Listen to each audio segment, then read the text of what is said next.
Welcome to the Ricky Mathews Show, the show that every single morning celebrates coastal Mississippi and the people who are working so hard to make this place a great place to live, work, and play. We have a great show today. It's jam-packed. We're going to be visiting with my friend Jeff Duncan from NOLA.com, the Times-Picayune, about the latest on the Saints. And then in the second half of the show, Dr. Joe Paul from Southern Miss, from the University of Southern Mississippi, to the top, my school, is going to be joining us to talk about this sort of really great season the USM baseball team is having, hosting the Super Regionals with Tennessee. What a fun conversation that's going to be. So without any further ado, let's shift gears and move over to my friend Jeff Duncan. And first of all, just say good morning. How you doing, Jeff? Morning, Ricky. Hope you had a good vacation last week, a little downtime, and good to get back into it. I did, man. I did. See, most of our listeners don't know that because we do a pre-taping of shows, and yeah, it's like I'm here. But I really enjoyed some time. We had the Bohanovich family reunion down in Miramar Beach, which is our 23rd year, 24th year in a row. Just awesome time together. And everybody gets together and play. We play games and swim and play, volleyball in the pool and hang out on the beach and really don't do very much. But it's a great time to spend time with family. So thank you, my friend. I appreciate it. Yeah, that's awesome. Look, your team's doing an amazing job. We were talking about before we started the show that this has been a particularly interesting offseason, hasn't it? I mean, there's just been a lot going on. I tell you what, I will say this, Ricky, being around the team the last few weeks. And look, I've covered the league for 25 years now. So, I mean, Hey, guess what? Bob is back. Now at 106 point. And optimism, because it happens every year. Everybody's 0-0. But there is definitely some momentum, some positive energy at the Saints facility. You can feel it. I think the acquisition of Derek Carr was really the propellant there. I mean, everyone's bought into him. You can sense that he's starting to take control. Stepping into the role of being the face of the organization that a starting quarterback has to do, and it just feels like everything's feeding off that. And so there's a lot of positive energy out there, and it's really a lot of good vibes.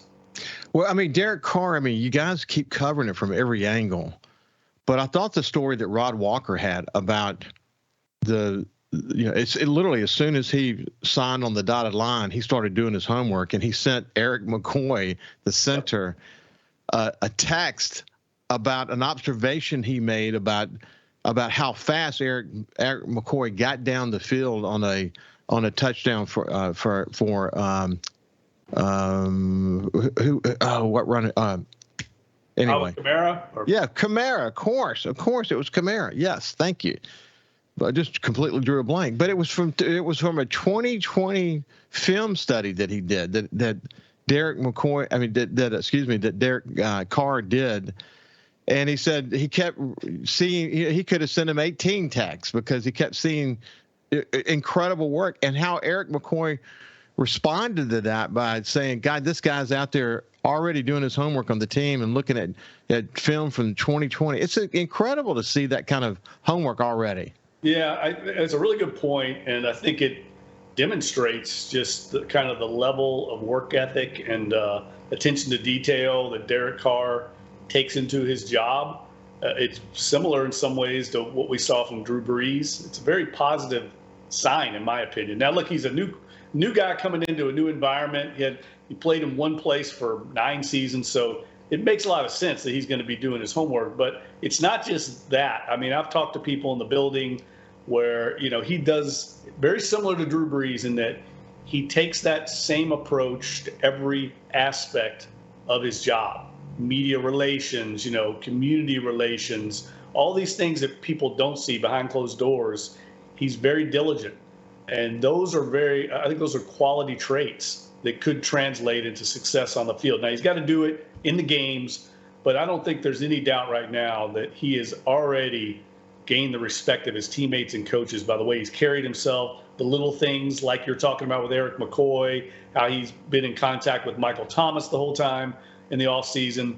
Those are quality indicators that things are coming together out there. Well, what was interesting, again, from that same column that Rod Walker wrote, Eric McCoy talked about how impressed he is at Derek Carr's ability to command, the situation, to read the defense, to have command of the huddle, his ability to get them in the right alignment, which has actually freed Eric McCoy up some. So, all those pieces, I mean, he's going to be the field general completely now, isn't he? And that's really what they are most excited about, Ricky. I mean, the Saints offense, and we've talked about it a lot on the show, under Drew Brees, you had the master at that. I mean, the absolute master. And it really dropped off when he left. And that's an area of the offense that people don't see, the field generalship you talk about, the command of the offense, getting in and out of the right play at the line of scrimmage before the snap. I mean, most plays have two options when they're called in the huddle, and you can change, the quarterback can change it at the line. And Drew Brees did that all the time. And it wasn't a strength of Jameis Winston's, and sometimes it led to a lot of negative plays. And I think avoiding the negative plays is as important as making the big plays, but everybody just sees the big plays. They don't see the adjustment at the line of scrimmage that got you out of the negative play. That's behind closed doors up in somebody's brain. And so those are the type of things, when you talk to the Saints coaches, they're excited about with Derek Carr. It's not the long pass ability. It's these kind of things. Yeah, they also, a big buzz about his accuracy. Obviously, you want to see that. You knew that when he came in, but they're seeing it now. And, man, it's good to see that kind of leadership, and I think it's going to translate. You gave us, while we're on quarterback, we'll go ahead and mention the Jake Haener column that you wrote. You gave us a little bit of an insight into that last week when you talked about how his football IQ is, is at elite level based on the testing that's been done. But I mean, he continues to impress, doesn't he? Yeah. I talked to him again this week. He had a good day of practice on Tuesday. And look, he knows where he's at. He's a rookie, 4th-round draft pick. He's third string. But there's a lot of positive traits that he has and a lot of reasons to believe. I've always been a believer, Ricky, at the college level. If you elevate your team's play the way Drew Brees did at Purdue, the way Haener did at Fresno State, say like a Cam Newton at Auburn, the organization gets better because of that leadership at the quarterback position. That's always a quality sign to me. And what he did, how he won at that level at Fresno, I don't think it's by accident. So there's a lot of things to like about him. And you mentioned the S2 cognition test and that story. I mean, that's just interesting stuff, and it shows you the Saints and LSU to some degree. That shows how thorough they are in trying to gain a competitive edge on the competition. I mean, they're on the front lines of that. And look, the guy that invented it, Brandon Alley, is born and raised in Louisiana, but has got his master's at Southern Miss. His dad was at Southern Miss in the faculty there, so a lot of connections to this area, to that test. It's pretty interesting. Well, what's interesting, again, from your column, Jake Haener, among the quarterbacks in this draft class, had the second highest score. Bryce Young having the highest score. That's actually kind of scary to think about. Bryce Young, you can see that, again, small guy, the way he's overcoming his smallness is in being smart as hell about the way he approaches the game. It's going to be interesting to watch. Huh? Jeff Ireland said it best, right? He said they don't look like they're 6 foot when you watch them on tape. That's the way Drew Brees. How many times did you watch Drew Brees and go, man, he's short? Nobody was thinking that. I mean, you're thinking how great he's playing. And I think that Drew Brees opened up a door for quarterbacks like Bryce Young, Kyler Murray, Russell Wilson, and Jake Haener to play in the NFL because of their elite cognitive ability and the stuff they do before the snap to know where to go with the ball. But look, the guys at the S2 cognition test made a great point. You still got to be able to play. It's not the end-all be-all. But if Sean Payton took the S2 test, he would score extremely high because of his offensive mind and his ability, but you still got to have the physical ability to make the plays. So that's going to be the challenge for Jake Haener. He's not very big, and even by, say, Drew Brees standards, his arm strength's not that great. You can see the difference in practice between him and Derek Carr and Jameis Winston. So he's got a lot of hurdles physically to overcome, but the intangible traits are off the charts. Everyone loves a underdog story. And I thought the way first of all, your column is terrific, and I would really encourage people to go to NOLA.com/Saints and read Jeff's column about Jake Haener. But this underdog mentality that has always been part of his psyche, even when he was in college. And I love the way you said that he didn't even get to pick his own number. Number 14 was picked by the trainers or staff or whatever. I just love the way you said that, which really showed how relegated he is as a third string quarterback and with a long way to go. But it's still, it's interesting watching a story like this. It really is. There's no doubt. Hey, listen, when we come back on the other side, we'll continue our conversation with Jeff Duncan. We'll see you after this. Welcome back to the Ricky Mathews Show. I have my friend Jeff Duncan joining us in the next segment. I'll be joined by Dr. Joe Paul from Southern Miss, and we'll talk about the Super Regional. So it's a jam-packed day. Hey, so look, Michael Thomas is, they say he's going to be full speed by training camp. He's been there involved in the practices, obviously not full speed, but developing some rapport with the quarterbacks and all of that. His issue has always been he's going to go out there and do his own thing. I don't know if jerk's the right word. Maybe you can define that better. Generally, people may not be aware that he can be difficult, a difficult teammate. But it seems from what I'm reading that he's really trying to sort of get past all that and move into sort of a new era, and that he wants to be where he was before. What's your read on kind of where we are with him? Well, I mean, look, it's a good sign he's there, first of all. I mean, he wasn't there the first couple of weeks, and he got called out by Bobby Hebert locally, and I don't think it was coincidence that he showed up after getting criticized. But look, it's important to have him be integrated into the team concept. I mean, Michael Thomas is a complicated person. I think that's the best way to put it. He's highly competitive and a very private guy, and likes to do things his way. And so integrating an individual who has, very, I guess best way to put it is he likes his own trainer, his own weightlifting program, his own medical people, whereas you have a team. And so if everybody on the team were like that, it'd be hard to run an organization. And this, having run organizations, there's a me and there's a we, and you got to try and work that together. That's the challenge of coaching and dealing with Mike Thomas. But a guy like him is so talented, it's worth dealing with it when he's producing, when things are going well. When he's injured and off the field and not producing, it's a little more difficult to tolerate some of the stuff. So I think that's where we're at right now. It's a big year for him. He's on a one-year contract. He's been hurt for 3 years. So he knows it. He knows that if he produces this year, it could lead to a nice payday down the road. So I would expect him to be on his best behavior and to be the way he was this week coming in and talking to us. Well, it's really good to see. The other interesting thing is, this is true of the NFL in general. They're going to create competitive situations. But the kicker they brought in, I think for Notre Dame, if I'm remembering where he came from properly, hit a 59-yard field goal. Yeah. He's been not missing. That seems to actually be a real competition.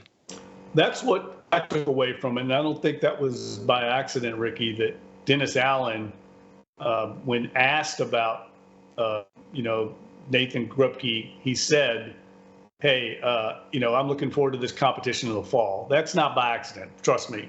When you say something like that, you're trying to light a fire under Will Lutz, who had his worst season a year ago.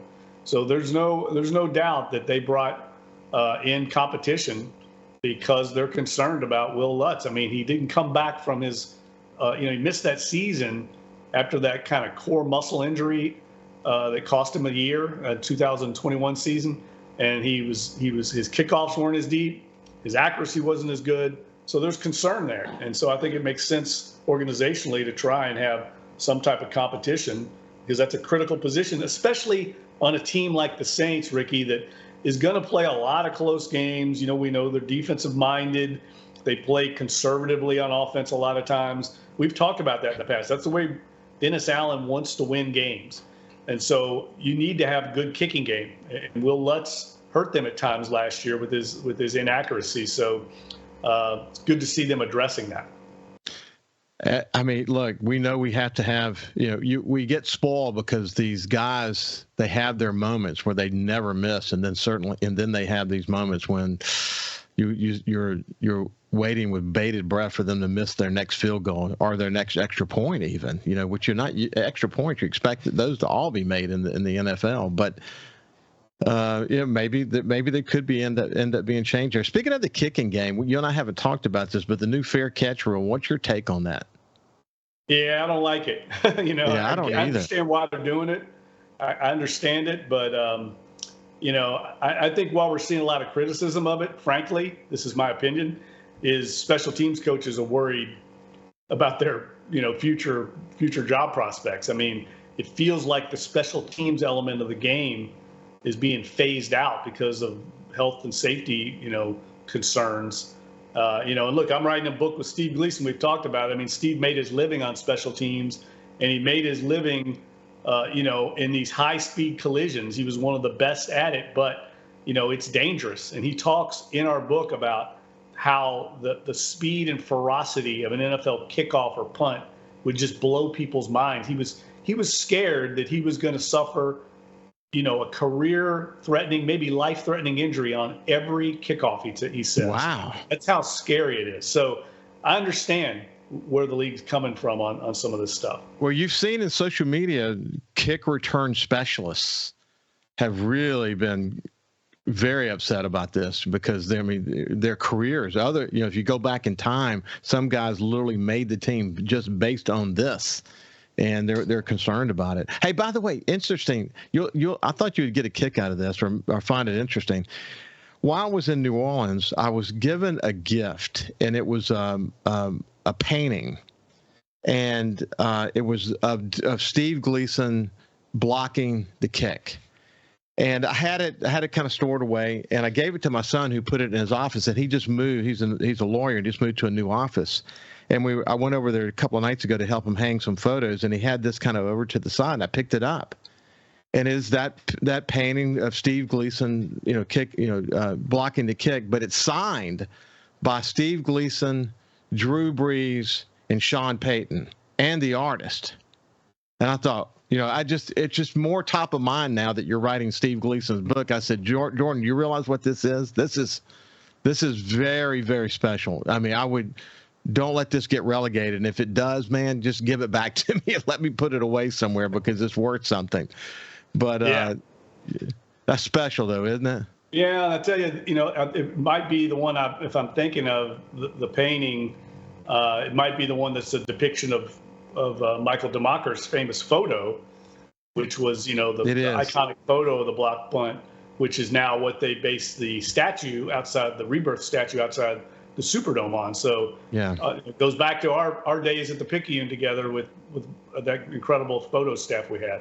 Yeah, no doubt about it. There is literally no doubt about it. So, there's a lot of takeaways. I thought, again, you guys are capturing all these little elements like Alontae Taylor taking the number one, and thinking about his legacy. I mean, there's all these sub stories, but what's on your mind, and what do you think about when you think about what we're learning about the Saints?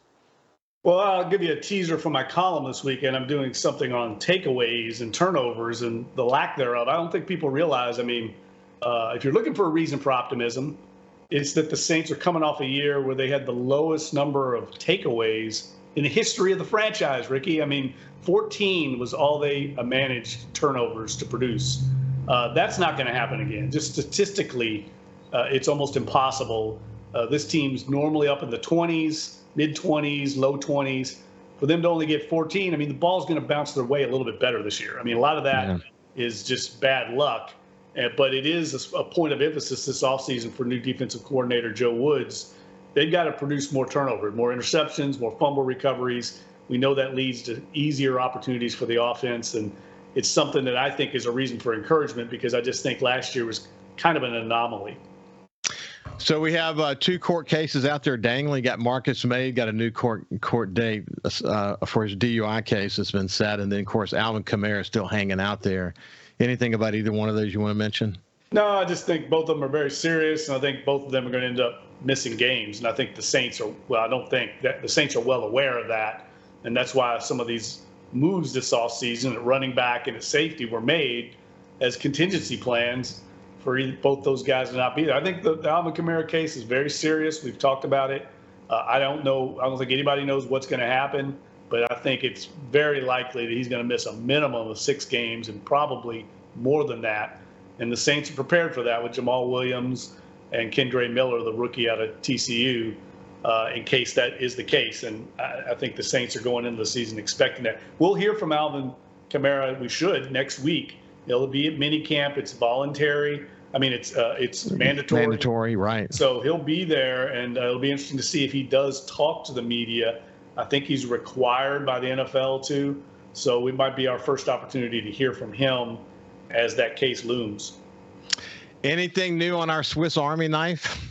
No, I mean, we'll get to see him for the first time next week, too. I mean, he hasn't been there. A lot of the veteran guys like that either have different medical issues they're dealing with or just, they're long in the tooth and don't need to be here. We'll see them for the first time, especially along the offensive line. So it should be good to see everybody there next week. Well, as usual, Jeff, thank you so much for spending time with us. We really appreciate it. Jeff Duncan from NOLA.com and the Times-Picayune. You should sign up for the Saints newsletter if you haven't gotten it to get a sense of how much deeper their coverage goes than what we're able to actually cover on this show. Hey, when we come back, Dr. Joe Paul, my friend, the president of Southern Miss. We're going to talk about the Super Regionals. We'll see you after this.